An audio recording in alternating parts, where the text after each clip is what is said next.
All right. So, like I was saying, our chat, our Zoom is already full. We have close to 100 people. That's the eagerness we are having to listen to the gas infrastructure in Ghana. The purpose for this virtual internship and field trip is for us to have a look at the Ghana's gas infrastructure, how they operate, the structures they have. We'll look at health and safety. We'll look at the gas processing plants and its operations in general. That will be for day 2 and 3. Then we'll look at health and safety measures, and then we'll look at tariffs and pricing in the gas sector of Ghana. These are the main reasons why we are gathered here, and we appreciate your enthusiasm and participation, looking at the level of participants we are having here today. Without much ado, we have a lot of time to spend here, so I'll call on our session chair in the person of Mrs. Shina Owusu-Ansah to give us the opening remarks. Hi, can you hear me? Yes, we can hear you. Okay, good. Good afternoon and welcome to everyone. I don't think I've spoken to all or anyone yet. This probably is our very first session this year. So I think I'll use this opportunity to wish each and every one of us a happy and fruitful 2024. Yeah. On behalf of the Ghana section, I'd like to express our profound gratitude to the leadership of Ghana National Gas Company for this very important collaboration, especially the CEO, Dr. Bernard Santi, who also happens to be the Ghana section board chair, Dr. Riverson Opo, the commercial manager, who is also the section director, and all the other Ghana Gas managers who will be taking turns to lecture our students and young professionals throughout this 1-week virtual internship and field trip. For us, we believe internship and field trip is very important.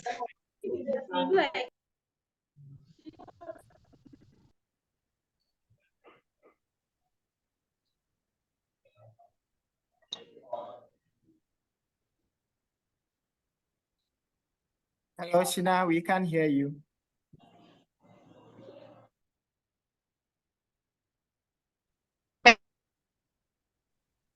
Can you hear me? It's better now. Okay, you muted me, so. Oh, sorry.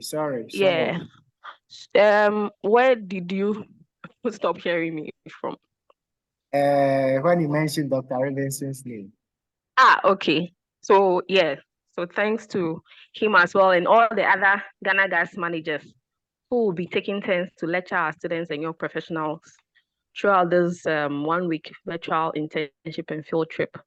For us, we believe internship and field trip is a great way to connect classroom knowledge with what happens in the industry. And even this virtual one would give a very large number of our members the opportunity to learn about the midstream gas business. So even for us professionals who are not familiar with what goes on in the midstream gas business, I believe this will certainly equip us with important additional knowledge. I think this is the very first time we are having this particular type of collaboration in the section. So we are very excited about it. And we hope other companies can also emulate what Ghana Gas is doing for us this week. I don't want to take too much time. So yeah, thank you very much. And we all look forward to learning a lot about the midstream gas business. Over to you, Banini. All right, thank you so much for that short opening remarks.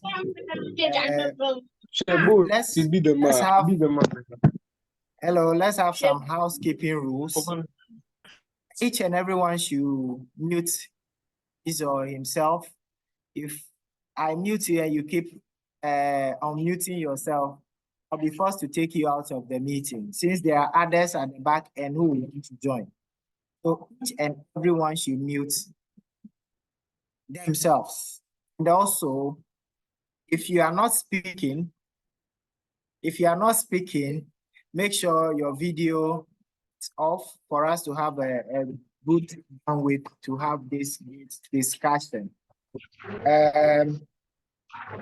We'll be having Dr. Ravensson take us through the overview of the gas sector. He will be doing that for us. So that's the first lecture we'll be having this afternoon. You can list or you can write down your questions in the chat box. There will be an opportunity for us to also ask questions. But for us to have access to your questions much earlier, as the lecture is going on, you have the opportunity to write your question in the chat box. At this point, I would like to have Dr. Ravensson Opong, who is a commercial manager. Banini, sorry, I got notification that recording stopped. Or please double check. All right, let me check.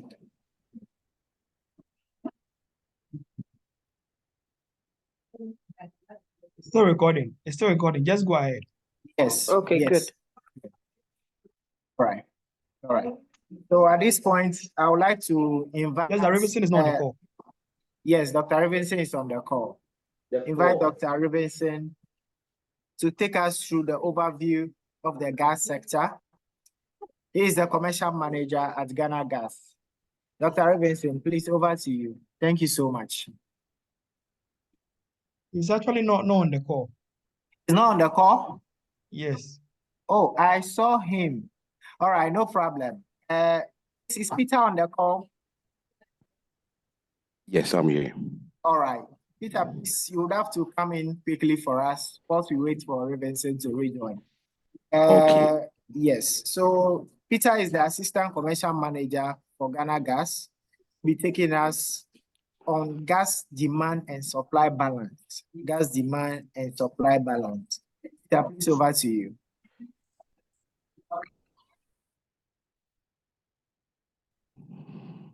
All right. Thank you very much. Let me just. I'm trying to share the screen. Can it be seen by all? Yes. Yes. Yeah, Philip. All yes. right. Okay. Thank you very much. All right. Thank you, Philip. Thank you very much. I really appreciate this. I want to first of all, once again, as the chairwoman said, I wish everyone here a happy 2024 and a fruitful one.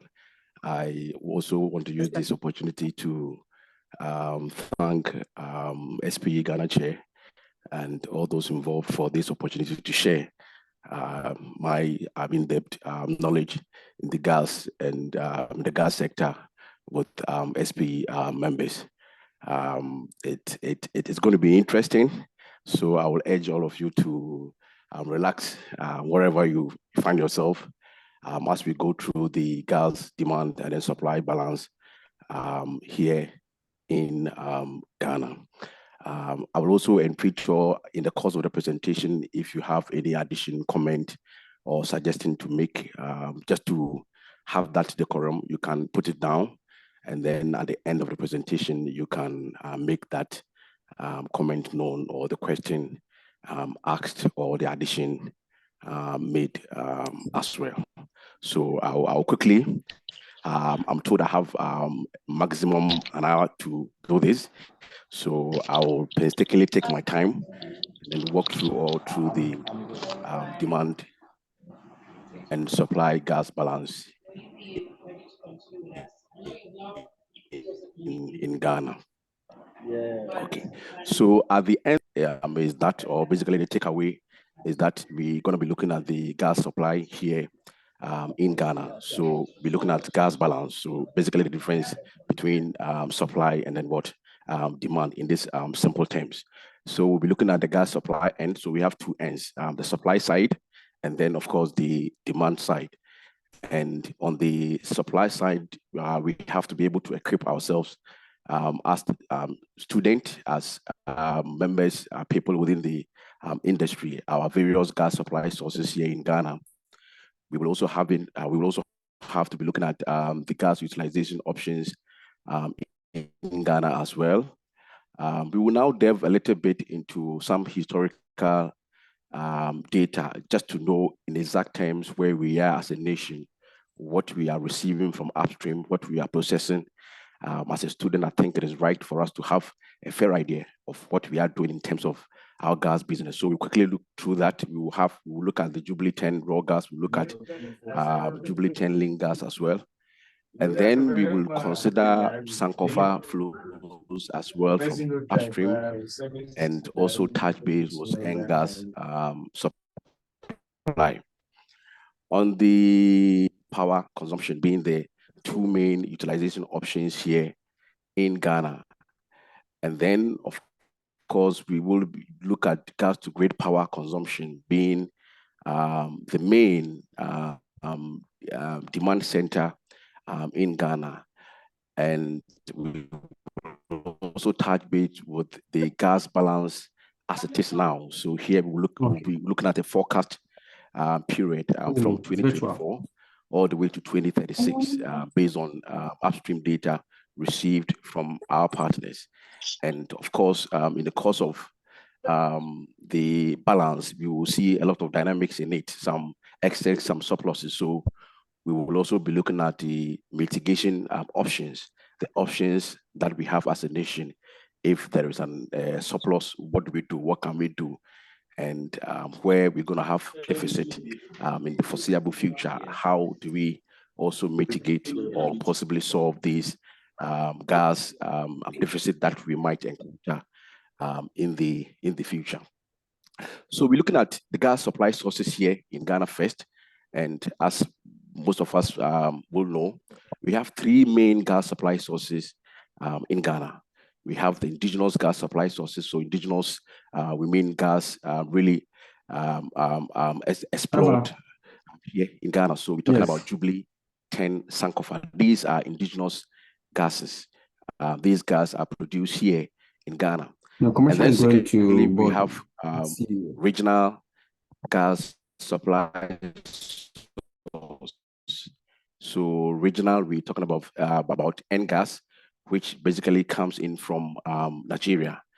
And then we have LNG, which is an import. It is yet to commence. It's been deferred a couple of times in the course of the presentation. We will go through all of that and then really touch base with the status of LNG here in Ghana. In terms of gas for, what do we use gas for? What are the various options that we have as a nation? So the limitation of this presentation is that we want to bridge the gap. So more of the emphasis will be on Ghana. We want students and industry people to really address themselves with what is happening currently in the system. So in the course of it, you will realize that, or you will notice that most of my references will be on Ghana. So for Ghana and elsewhere, in most cases, gas is basically used for power generation. And the historical fact is that we use almost 90% above all gas produced for power generation. And basically the reason being that gas is quite a clean fuel compared to other liquid fuel like HFO or LCO. It is very clean. It's relatively expensive in terms of the production cost, and also provides you with less maintenance fee. So it has a huge advantage over other fuel sources. So as I said earlier on, for that particular reason, it is quite obvious that in terms of gas to power demand, it remains almost the highest when you consider the various gas utilization options that we have. Apart from power generation and power activities, we also have non-power utilization for gas. So in this case, we're talking about co-generation for manufacturing industries and then refineries. So here we have a typical example where we have Twyford, Wankan. These are all manufacturing companies based in the West. We will also touch base with these ones and go through a little bit are using gas from Ghana gas for their manufacturing activities. For non-power activities, we can also use gas for feedstock as feedstock for petrochemical industry. Here we're talking about fertilizer, we're talking about methanol. I believe that most of you have heard of the attempt by the nation to develop a fertilizer plant at 𝙑𝙑𝙧𝙪𝙖𝙡. So that clearly indicates that there is a huge potential for gas utilization for as feedstock for the petrochemical industry. We can also say that there is also some work in the pipeline for a petrochemical hub as well. So these are all various utilization options when you consider the non-power aspect of gas usage. And then we also have transportation. Elsewhere, you will see a lot of gas being used as fuel for the transportation sector. In Ghana, we also work on that. Ghana Gas is leading with the Ministry of Railway to see how feasible that can be. So these are all possible or potential utilization options that can be tapped by Ghana as a nation. And last but not the least, you can also talk of residential or commercial use, as in terms of cooking and room heating and water heating. So here, for this one, most of us are very familiarized with it. In our various homes, we use gas LP in terms of LPG for our cooking, for our heating and all of that as electricity source. So in this phase, we've considered the various utilization options available for Ghana. Some you can see we are actively in it. For some too, there are a lot of works in the pipeline to maximize these opportunities as well. So after going through the various utilization options that are available to Ghana as a nation, the idea is that it is quite important for us as students to know where we are, what we are doing in terms of gas business. So I'll quickly take you through some historical numbers as in terms of performances of the various supply sources that we do have. So what I did was because our December data is still being analyzed, I used the Q3 data. I think this is also quite current, so it should be able to serve that purpose of giving us an update, a current update on the performance of the various and 10 are indigenous supply sources. And for Q3, that is September, October, November last year, 2023, we did receive 9,317 million scarf, which is about 2% over the declared gas volume of 9,200 million scarf.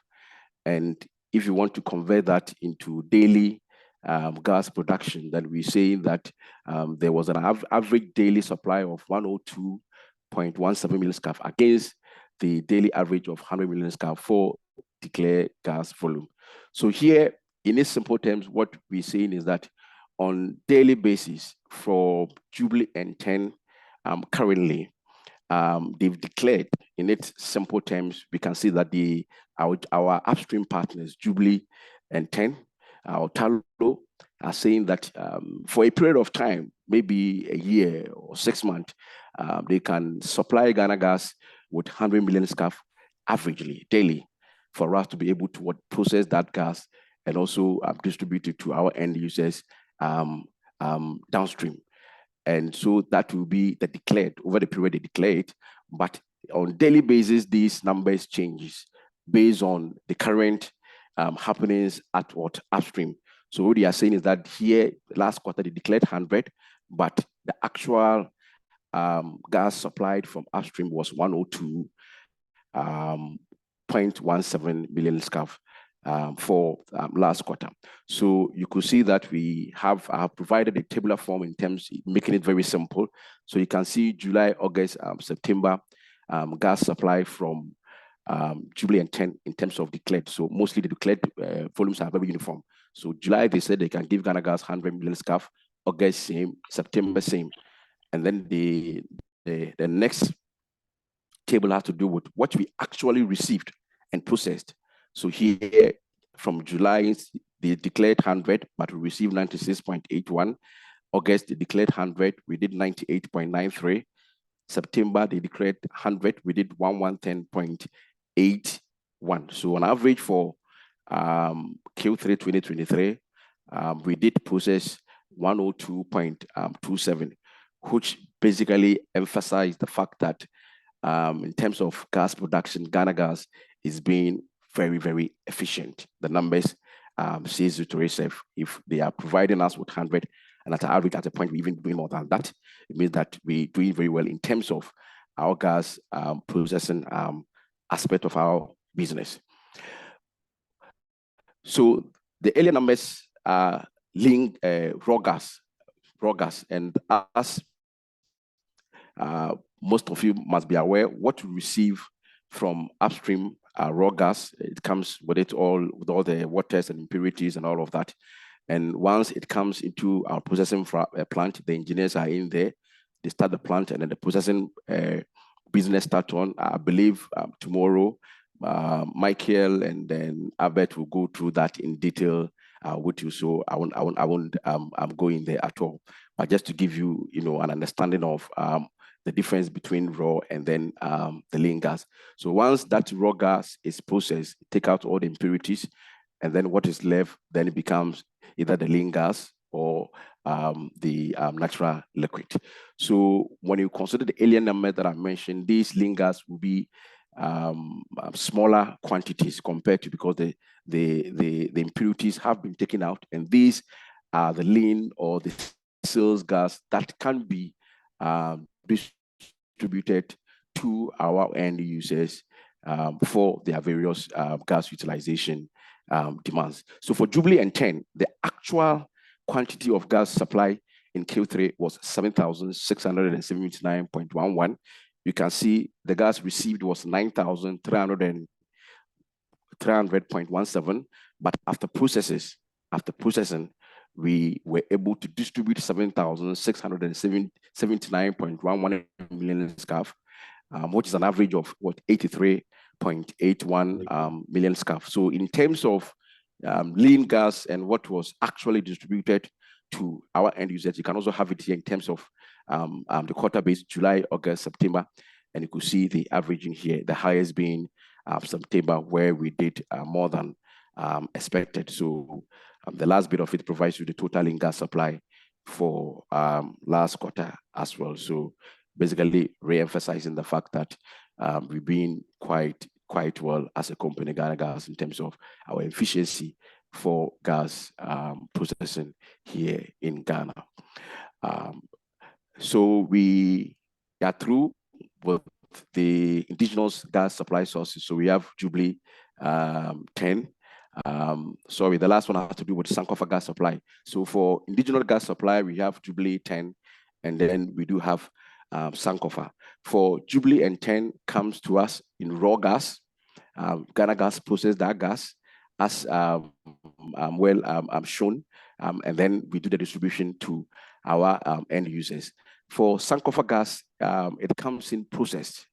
It is processed offshore, and then it comes to meet our pipeline at ORF, and then join our transmission line, and that is also distributed to our end users. So basically, Ghana Gas does the transportation business for the Sankofa partners. So we don't process Sankofa gas. Sankofa gas comes in processed offshore. That is a quite distinction between Jubilee 10 gas and then Sankofa gas. So for Sankofa gas, we're not going to have raw gas data. We're going to zoom straight into lean gas numbers. And for Q3, take a note, we recorded 14,367.51 million scarf with an average supply of 156.17. So you could see that the quantities here are huge compared to the volumes coming in from Jubilee and 10. And currently, on average, we're doing around 230, 235 million scarf a day from Sankofa. Later in the course of the presentation, we will go through the percentage share and, for you to appreciate the significant importance of these various supply sources here in Ghana. So for Q3 2023, we also did recorded 202.94 in July, 194.13 in August, and then in September, 68.60. These are all Lingas, actual Lingas gas supply from Sankofa, our Sankofa partners, and the bottom end provides that the total volume supply for Q3. And then we have NGAS being the regional source of gas supply in Ghana. So from the earlier presentation, supply sources, we have indigenous, regional, and then imported. So we've dealt with Jubilee indigenous, which is Jubilee, 10, and then Sankofa. We now delve into regional, which is what NGAS, and then later on we'll touch base with what LNG. For NGAS, for Q3 we did an average of 64 million scarf a day. That was quite high compared to their general trend in terms of their supply. Basically, in most cases, we do record between 52, 53 million scarf. In this period, there was a significant activity in the sector. So they were pushed to do more in terms of their gas supply. So over the quarter, Q3 2023, these are the various gas volumes supplied by our partners, West African Gas Pipeline. So in July, you can see 54.54, August 50.14, and then in September, it jumped or basically ramped up to 68.43, 2023. Here, just wanted to compare it with the various volumes that was done in the same period, 2022. Later on, like I said earlier on in the presentation, we will touch base with LNG. We don't have it as of now. It is not online. Let me put it in a better perspective. It is not online as of now. There is a receiving facility.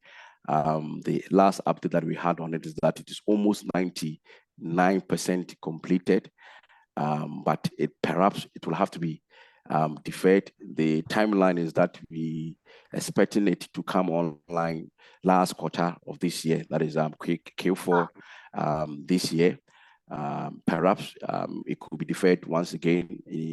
When we get to the gas balance, we'll appreciate the reason that there is a potential for it to be deferred, maybe to next year, 2025. Okay. So in a summary for the gas supply sources, just to make it very simple for you, and then also for you to take away something from it, we've just simplified in terms of percentage, and this inner percentage just provides you with what indigenous gas supplies and their contribution to total gas supply. So for the indigenous gas supply sources, we have, or the domestic gas supply sources, we have Jubilee and 10 doing 38%. So indigenous, we say we have Jubilee and 10, and then we have Sankofa.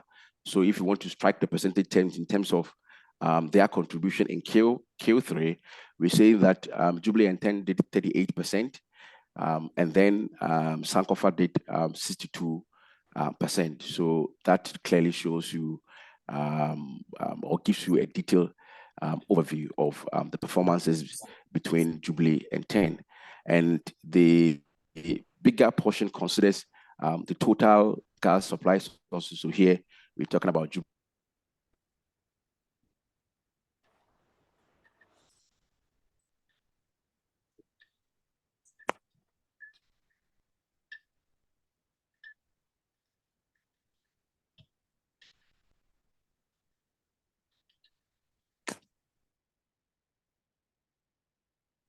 I don't know who presenting right now. That's acceptable.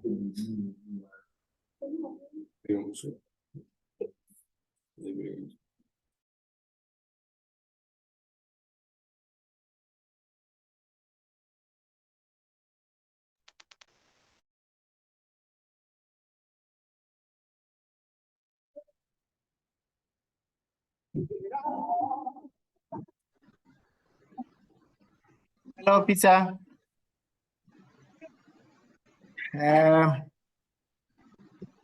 I think we lost Peter, maybe due to network challenges.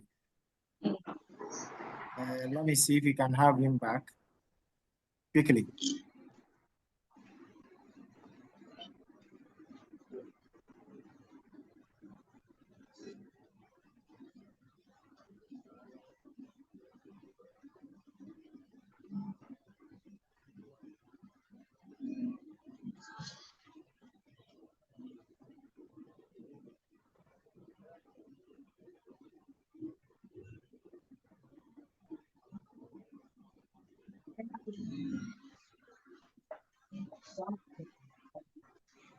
Hello, guys. We are trying to get Peter back. He's having some challenges with his network.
I come my home, but I dey do some online internship. Go close like 3 o'clock p.m. So we close up. We the TA to say.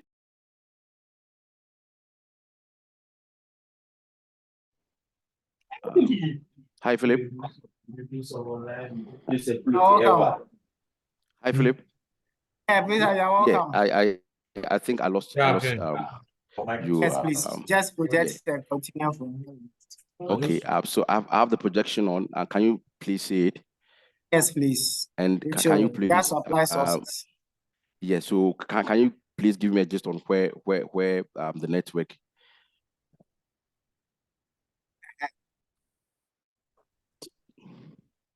Hello, Peter. Yeah, Philip. Yes, I didn't hear you. Yeah, so I wanted you to give me a heads up on where you guys lost contact with me, so that I can quickly pick it up from there. This very page. This very okay, page. thank you very much. You're welcome. All right, so this very page basically provides that a summary of the presentation that I've done so far, considering the various gas supply sources that we do have. So as I indicated earlier on, the inner circle here present the percentage share for indigenous gas. So here we're talking about Jubilee and 10 and then Sankofa. So for that, we're saying that for Q3, Jubilee and 10 had a contribution share of 38%, with Sankofa chalking 62%. So that basically gives you the balance for these two indigenous sources that we do have here in Ghana. And for the overall gas supply sources, here we're talking about both indigenous and then regional, which is NGAS. The bigger outlook provides that with that percentage share. And then if you are considering that, we say that Sankofa is topping with 50%, followed by Jubilee and 10 at 31%, and then NGAS at 19%.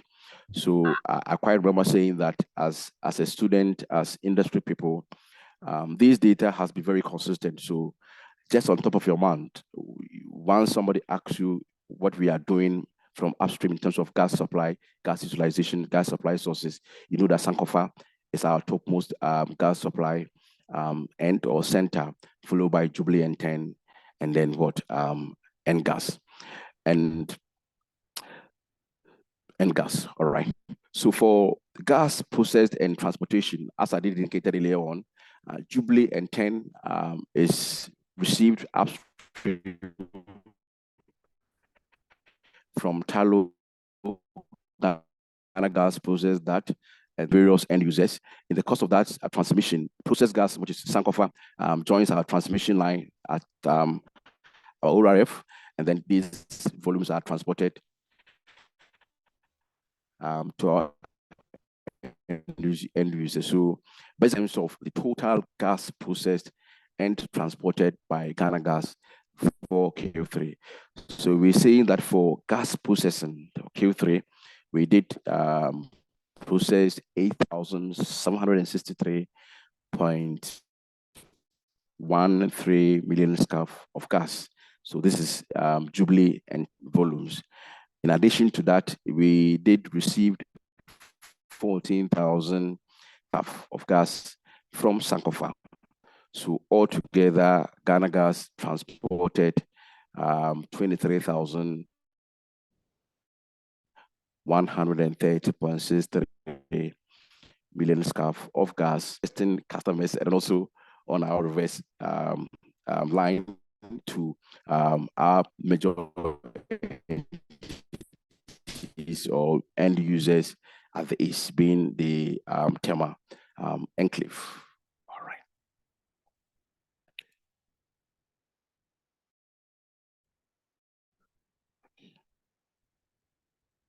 Our chapter on the gas supply side, so giving us the various supply sources. Let's quickly delve into the demand aspect. So let's look at what these volumes that we've talked about, and guys, what are they being used for here in Ghana? What we have is that in Q3, the average daily indigenous gas to power consumption was 231.09 million scarf a day. Better portion of our gas supply is used for power utilization. So we're talking about 90%, and then the 7-8% for non-power usage. And in the power sector here in Ghana, we have two major power entities. So we have the gas to grid, and then we have Gensa who are doing embedded generation. So when we say embedded generation, it means that they're not evacuating this power generated on the national grid. They have their own customers that they do sell this generated power to them. So that is the distinction between gas to grid and then what Gensa is doing, being termed as what embedded generation. So if you want to look at the power, the percentage contribution between what is going to the grid aspect and what goes into Gensa, both for power generation, gas to grid is doing about 90% of that, with Gensa doing 10% for the amount of gas being consumed or being utilized by the power sector. Apart from the power sector, the other main utilization point or option for Ghana has to do with the non-power aspect. And we have about 4 major customers. We have Twyford, we have Wankan, we have Jintao, all of them based, and then Marco Polo as well, all of them based in the Western region. And then recently, we also welcomed St. Ceramic on board. So St. Ceramic are only non-power consumer in the east, that is the Tama enclave. And then hopefully at the end of the year, it is likely that we will have more customers from that end. So in terms of swing, we have the Western doing more non-power gas utilization compared to that of the East. In all, we're doing around like 24.36 million scarf a day. That was for Q3. And currently, all combined, we're looking at around like 25, 26 million scarf a day. In specific, you can say one can doing about 12 million scarf, Twyford around 10 million scarf, Jintao somewhere around 2 million scarf, Sintu around 4 million scarf. Later on in the presentation, we'll provide specific in terms of what the various performances for us to know how these manufacturing companies are utilizing the gas in terms of the volumes being consumed. And the table below basically provides us with the various volumes consumed over the period from July to September last year. And you can see July 27.09, August 26.23, and then September 27.07 million scarf a day. And the bottom aspect just provides us with the million scarf as in total gas consumption. So here basically highlight in specific terms various non-power entities or end users that we do have, and then their performances over the same period, that is Q3 2023. So in terms of the power and non-power, we're saying that gas to grid is doing 81%. Remember, when it was only power sector, gas to grid was doing 90%, Gensa was doing 10%. But if you're looking at the total percentage share for gas utilization in Ghana, gas to grid is currently doing around 81%, Gensa doing about 9%, and then non-power sector. So basically, Twyford, One Kind, all of them combined, I'm doing around 10% in terms of percentage share. And the table on my stream right just gives you specific in terms of specific performance over the same period. So you can see from the bottom in here, VRA being our major end user. So VRA have two major demand centers. We have the Takoradi enclave, or they call it the Aboase enclave, and then we have the Tema enclave with various power plant for VRA and then other IPPs all located within these two major demand centers. So these are the two major demand centers that we have in terms of power utilization. We have the Aboase enclave in Takoradi, and then we do have the Tema enclave in Tama. All right. So VRA is leading in terms of gas utilization option or consumption here in Ghana, followed by WAPCO. Here we basically referring to our reverse flow from Takoradi to Tema. So in actual sense, these volumes are also being consumed by VRA as well. So VRA should be doing around 130 million scarf a day for gas consumption for that particular period. That is the Q3. And then we have other IPP. So we have Car Power batch. Most of us are fully aware of it. We have Amandi Car Power batch did at around 40.25 million scarf a day on average for Q3. Amandi did 30.27, followed by Gensa. So all of these you can see are for power, and you can see a clear distinction between the power volumes and then the non-power volumes. All right. So hence the basic assertion that we use more of the gas that we have here for power utilization compared to that of non-power. So you can see non-power from One Can do 7.8, Twyford being our highest utilization center for non-power, doing 12.16, Jintao 0.08, and then Sintu Ceramics recently coming in very strong at 4.03, and then we have Marco Polo as well at 0.22. So this should briefly give us a detailed overview of what we consuming here in Ghana, the various gas coming from the west and our regional gas coming from Nigeria. These are the various demand centers and the various consumption levels as at now. So you can clearly see and appreciate VRA, car power, WAPCO, and all of that in that sense. So this basically provides us an overview of our gas demand and supply. So we've dealt with the supply sources, Jubilee 10, Sankofa. We've looked at the volumes coming from these supply sources. We have also not too long ago dealt with the gas demand centers. So we've looked at the power sector, we looked at the non-power sector. Now we know where the gas coming from upstream, where it is going, and how much these entities, these end users are consuming.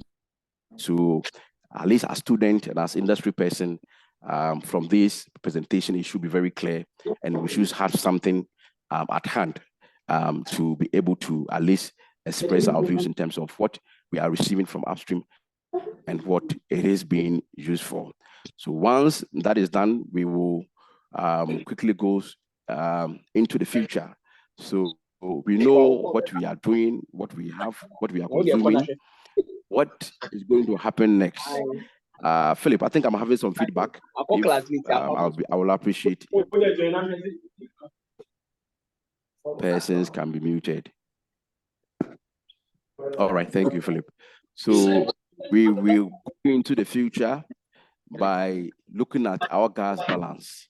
So in this same space, we're going to look at our gas supply sources as against our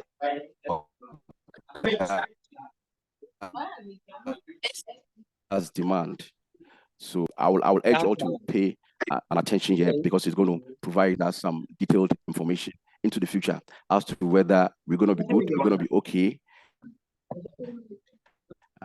for the ahead, or we will need more gas from elsewhere, upstream, new discoveries, whatever it is.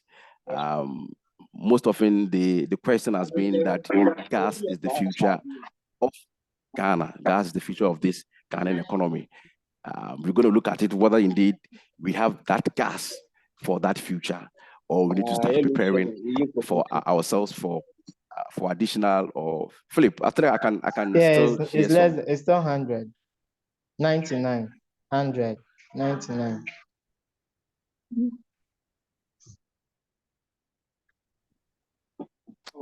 Hi, Philip. Can I go ahead? Yes, please. Okay. All right. Thank you very much. So we're going to look at briefly, but in very detailed, our gas balance as a nation. And as we are fully aware, this sector is quite sensitive. You know, it has a lot of ups, it has a lot of lows, a lot of activities are going on upstream, a lot of planning, a lot of very, very capital intensive.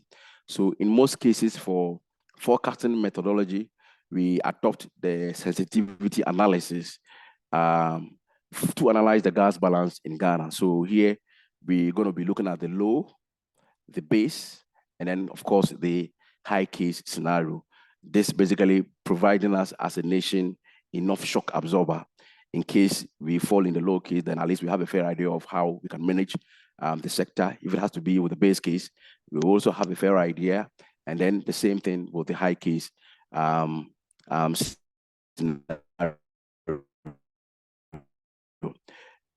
it comes with a lot of assumption, looking into the future. And as is often said, the future is unknown.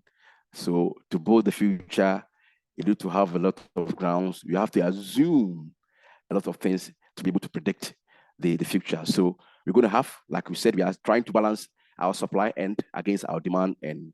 So we're going to have supply assumptions, and then we will have demand assumptions as well.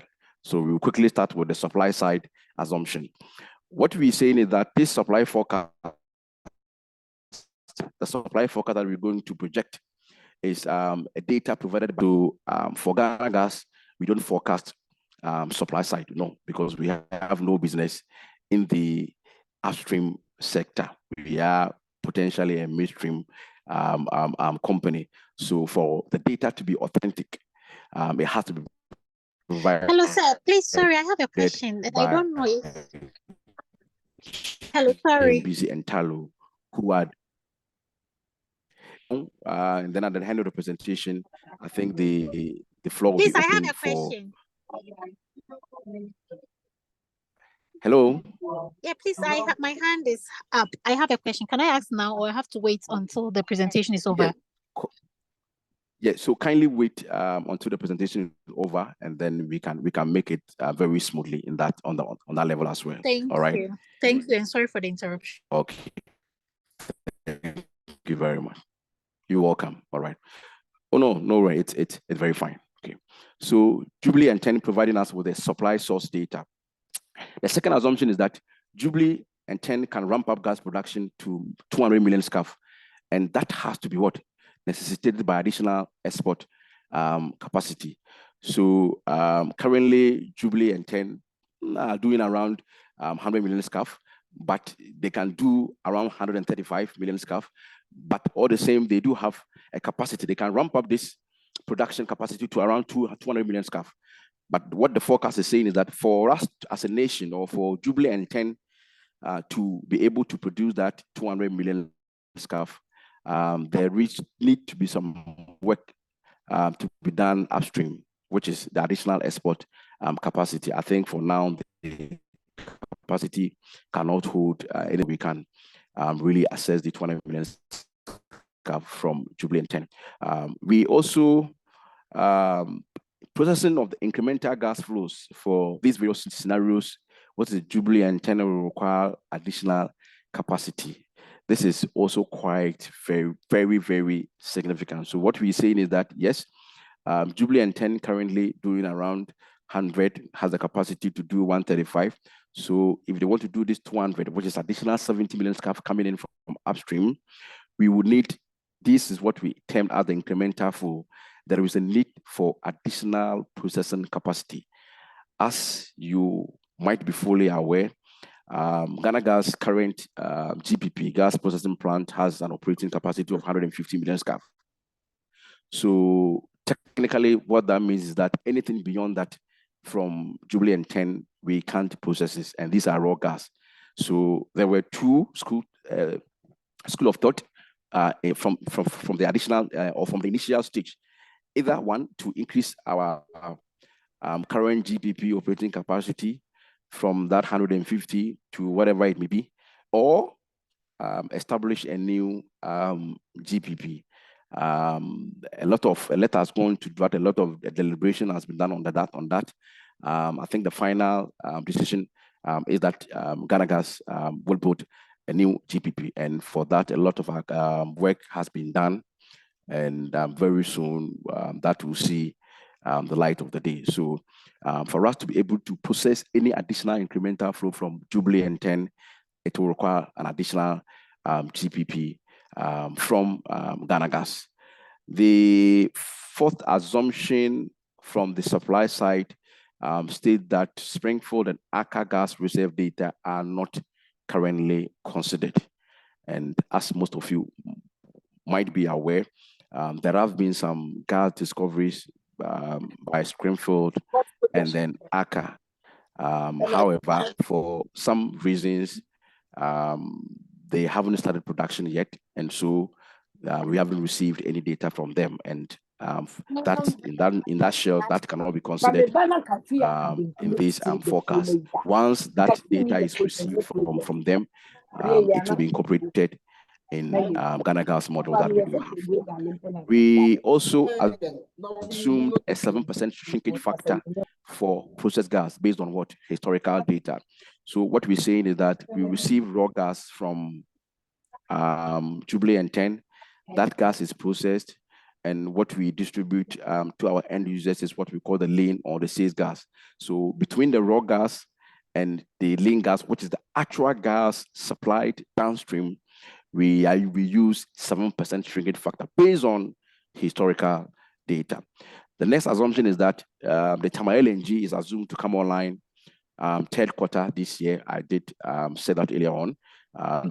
it is likely that that might be deferred again, maybe first quarter 2025. Only time will tell as to what will be done on that sphere. And we're saying that the incremental gas flow is estimated to come online by 2025. So this additional gas that could potentially come from Jubilee and 10, our estimation is that it will come online 2025. And this is mainly tied to the establishment of our GPP, our new GPP. Basically, as indicated, you can process additional incremental gas without having the capacity. So once we're able to establish our second GPP, then we can have the capacity to process that gas, that additional gas coming from Jubilee and 10. All right. So that basically spelled out the various assumptions used in this model for the supply side. Let's quickly look at the demand side assumption.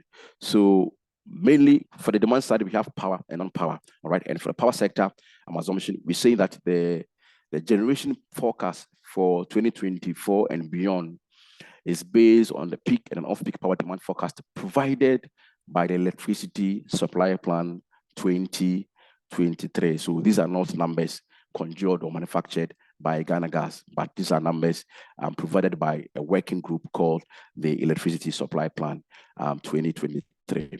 We're also saying that the dependable load consumption projection is derived based on the formula peak load times 1 set plus off-peak load times fit set. So what this simply means is that for you to plan ahead, know what will be utilized by the power sector, you need to know what the power sector is consuming. And for those who are very familiar with the power aspect of electricity generation, we have the peak consumption period, and then we have the off-peak consumption period. So technically, you can plan with the peak consumption period, because once you plan only based on the peak consumption period, you're going to have over ambitious numbers, because the peak period is only achieved mostly during 4 hours, and then off-peak for the rest of the day. So then the best approach is then to have the weighted version, or the weighted period between the peak and off-peak, and then that is what they call the dependable load. So for planning purposes, we use the dependable load for power projection, basically the weighted average between the peak and off-peak. Somebody will ask, what then will be the difference in case we're able to achieve a peak higher than the dependable load? For that purposes, what VRA mostly have is what they call the reserve margin. So the reserve margin serves that purpose of the various variations or the dynamics that comes between the peak and then the off-peak period. We're also saying that the power generation mix, of course, we all know consists of hydrothermal and then renewable, and then that for us to know the thermal component of it, the gas aspect of it, we're trying to forecast the gas consumption for Ghana, and we're saying that we have the power, then we have the non-power. So for us to know the power aspect of the thermal aspect, all that we have to do is we know we have hydro, thermal, and renewable. So once we take hydro, we take renewable out, whatever is left has to be satisfied by the thermal generation.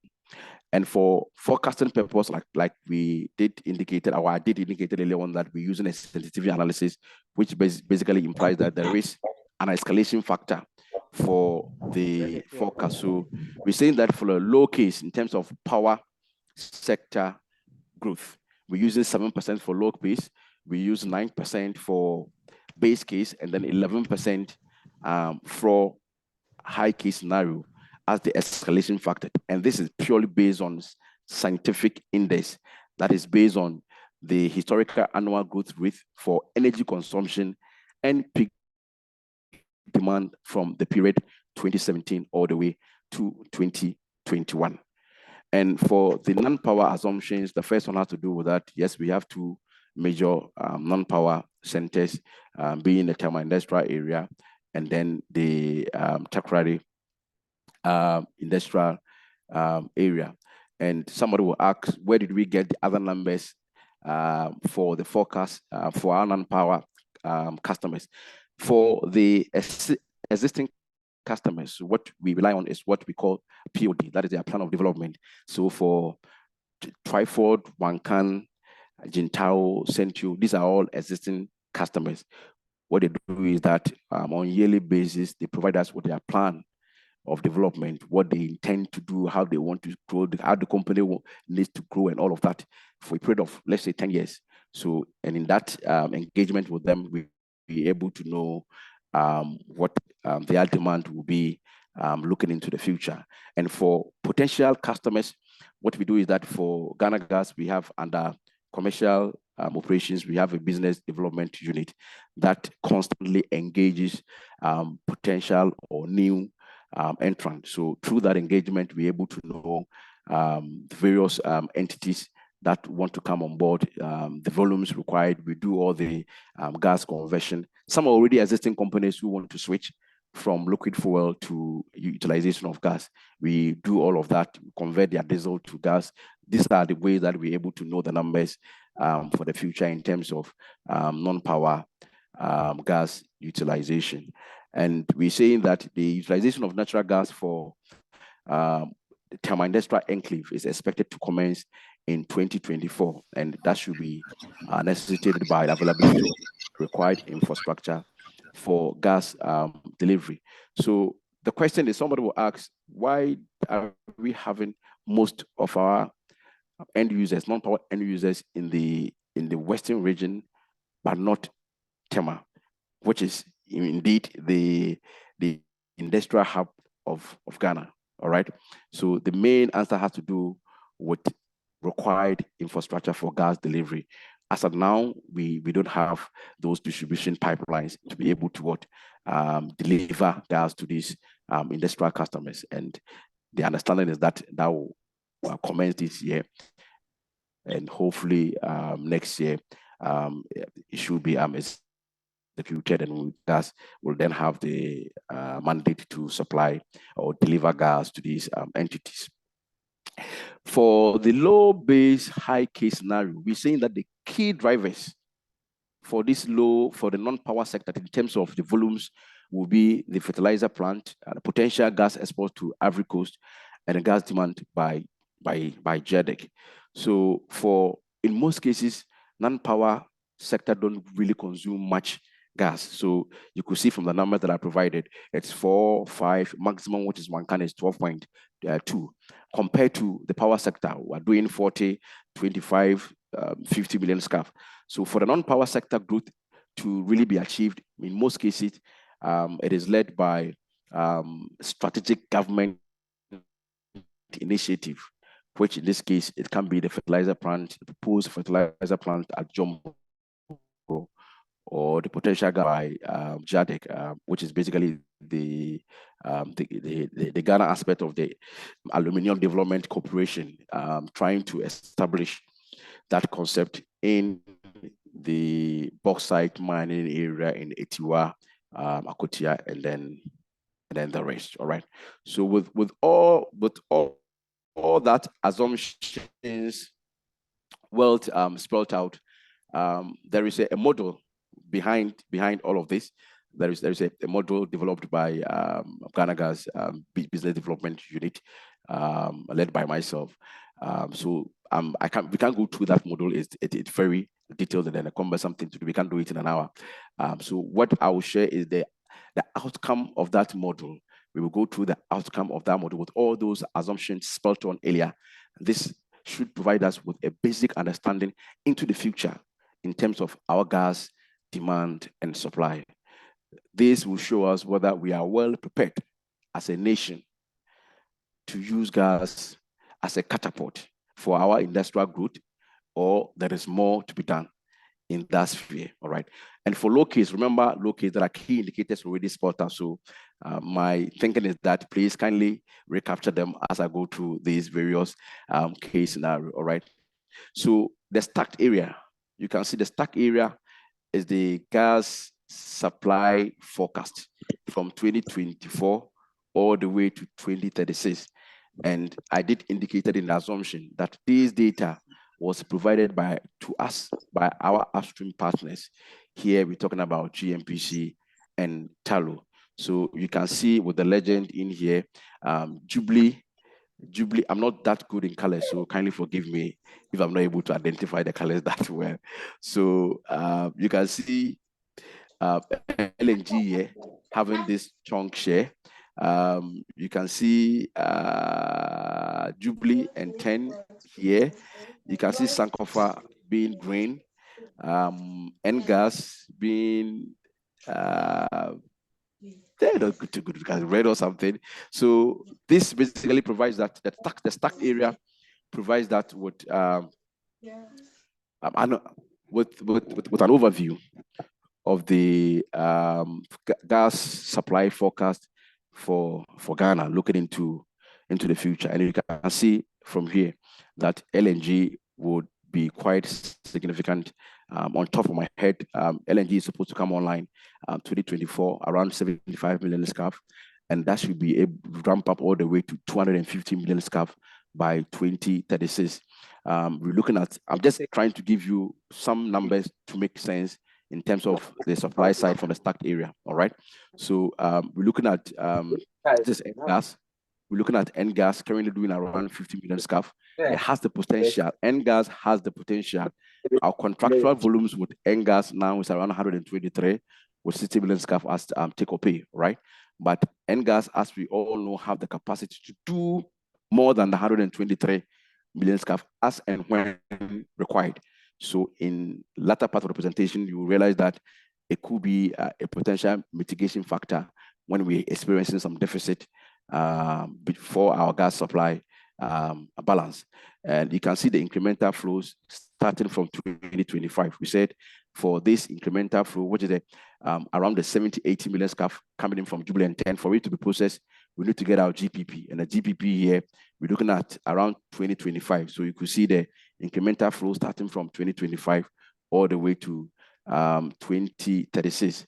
You can see we don't have any numbers for Springfield and then ACA. And I said earlier on, we don't have those numbers. So once we have those numbers, then it will be incorporated in our model, right? So the stack area provides that an overview of the supply side, and then the line are the demand side. So the line are the demand. The lines are only three. The bottom line is the non-power sector. All right, the bottom line, it is the non-power sector. I think the expectation is that it will grow, currently doing around 25 million scarf. We expect that to grow all the way when we combine the fertilizer and then all of that to around almost 120, 130 million scarf by 2036. The second line is the power sector. So you could clearly see the difference between non-power and power sector. Power sector doing around 320 million scarf, expected to be ramped up all the way to 600 and above by 2036. And then the last line is the total demand. So this is total demand, this is power, this is non-power, this is power. And then this last one is the total demand, the combination of power and then what? Non-power demand, all right? So just to go through the low case scenario. So in a very informal section, I mostly call this one 𝙑𝙞𝙧𝙩𝙪𝙖 scenario, all right? Assuming Ghana as a nation, we don't want to be flamboyant. We said, okay, let's do away with this 𝙑𝙪 issue. Let's do away with fertilizer. Let's just concentrate on the power sector being relatively the main demand center for power utilization. Let's just consider one or two small volumes from the non-power sector. This is the low case scenario, 𝙑𝙑𝙧𝙪𝙖 scenario. That is expected to hold us for a very long time. So you could see here, if that is what is going to be considered, you could see that from 2024 all the way to 2034, we're going to have excess gas supply. You can see it by the cursor that I'm using. So all of these are excess supply. Remember, this is our total demand for low case scenario. This is all that we can consume or we need to consume. And this is the stacked area being the available gas. So it means that we have excess gas availability from 2024 all the way to 2034. And beyond that, we're going to experience what? Gas deficit from 2036 2034 to 2036, being the gap between total demand and then available gas. All right. So later on, we'll go into the various mitigation factors. How do we, as a country, optimize the usage of this excess gas? Because once we have LNG coming on board with those huge volumes, most cases, these volumes, this excess gas that we are seeing here are coming from LNG. And that is why earlier on, I did say that perhaps there is a potential that it could be what it deferred once again. Because if we don't have that use for it, it is better we keep it. Because once it comes in, then there are some financial obligations and liabilities to it. So if you have the excess and we are not ready to use it, then that is in fact, that is the main reason why it's been deferred for that number of times. It was supposed to come in all the way back in 2019. We are in 2024. We're still not having the LNG. So as a student, this gives you at least a fair idea of, if you are hearing on radio and news and all of that, that LNG and being deferred, this is one good reason to which it has been deferred, right? So keep these years and deficit and excesses in mind, that for the low case scenario, we're having our excess all the way to 2034, deficit from 2034, all right? And then we have a huge potential for gas excess, all right? For base case scenario, Peter. yeah, Philip.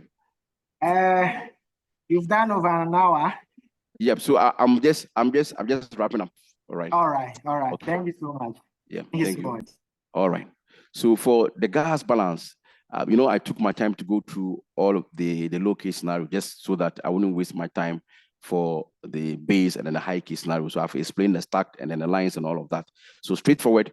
For base case scenario, we're saying that, okay, let's be a little bit flamboyant. Let's consider fertilizer establishment. We consider _Ghana volumes.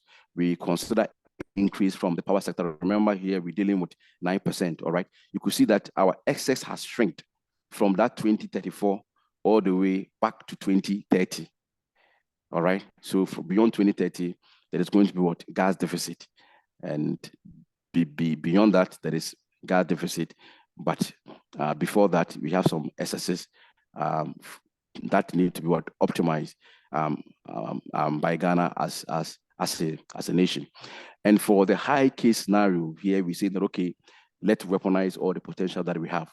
So you can see the supply source being the stacked area once again. We have our lines for non-power, and then total demand. You can see here also the excess also being shrink more. We expected to get to our deficit level by 2028, or beyond that. So here, all of this is deficit, and you can see the excess here from the low case being shrink to this level. The question is, now that we know our gas balance, we know at a point we have some excesses, beyond certain years we have deficit. How do we then deal with this scenario? Because you can see that for both low, base, and high case scenario, there are some levels of a lot of variations in terms of our deficit and then our gas excesses. For period of excesses, what we are saying is that we can increase our gas to power demand. So we know Ghana is by 2030, there is that policy for us to have increase our access to electricity usage. So that could be a potential way of maximizing or optimizing that excess. We can also weaponize our non-power sector. Basically here, finding a much more better way of bringing in investors to add on to what we have with one can try for and all of them. We can also have, for those low cases that we have huge amount of excesses, there can be some government policies, strategic investment that can also optimize those excesses. For the gas deficit period that we are not going to have gas supply to meet the expected demand, we have 4 major ways that we can mitigate those deficits. First has to do with additional supply source. So remember, we're going to have LNG already. We can in the future also secure additional LNG as and when required. And here the motivation is that we have the first one in Tema, so we can even situate the second LNG if need be at what Takoradi in the western region. Sorry, Peter. We can also have some additional gas. Yeah. Hello, Peter. Hello. Yeah. Yeah. So currently we are hovering over 100 participants, right? We want to switch to a webinar form so that we can do more than 100, right? Okay. Yeah. So let's just switch now. Then Reverson will come back. He will do his. Then you continue from yours. I'm almost done. This is the last slide. You can see it's 19 out of 20. So yeah, so let me just wrap it up. All right, I'm done. All right. Okay, all right. Thank you very much. So for deficit, we have additional gas supply, all right, from N-gas. As I said earlier on, there is a huge reserve in Nigeria. We know we're close to them in terms of gas reserve. Our current contractual volumes with them is 123, with 60 being take or pay. So as and when required, when we go into deficit, we can VRA, who are the lead in these negotiations, can secure additional gas from Nigeria. God being so good, the pipeline has a capacity over 400 million scf. So we can do more from that aspect. So that also a good mitigation factor when we hit that deficit moment. We can also use alternative fuel sources. In fact, that is what has been used as and when we have some technical hedges. So here we're talking about HFO, LCU for the power sector as and when required. But the hindrance here has to do with availability of what? Resources, that is finance. In most cases, Ghana as a nation, we don't have the money to secure this LCO or HFO. So although it is a good option, it's not an optimized solution for gas deficit in the future. And then the last but not the least being the production from new oil and gas fields. As we all know, there are still active activities going on upstream. We know the Kita Basin, a lot of work by GNPC going on there. So as a nation, we can only pray and hope that in years to come, we can have new oil and gas discovery that will also give us that shock or absorber, or that will give us that catapult to be able to mitigate the expected deficit. So this basically brings us to a closure for this presentation for our gas and demand balance. Thank you very much. All right, thank you so much, Peter. A quick house rules. We'll be moving quickly, like James said, we'll be moving quickly to another webinar link because we have more than 100 people who want to participate in this conversation. So the link has been posted in the chat. Please let's use within 2 minutes to all migrate quickly to that link, then we can continue from there. Right after switching to that, we'll have Dr. Reverson take his presentation on the overview of the gas sector. And we will come back and have general questions for the two presenters. That is how we'll go for the sake of time. So let's all quickly move to the link that has been posted in the chat.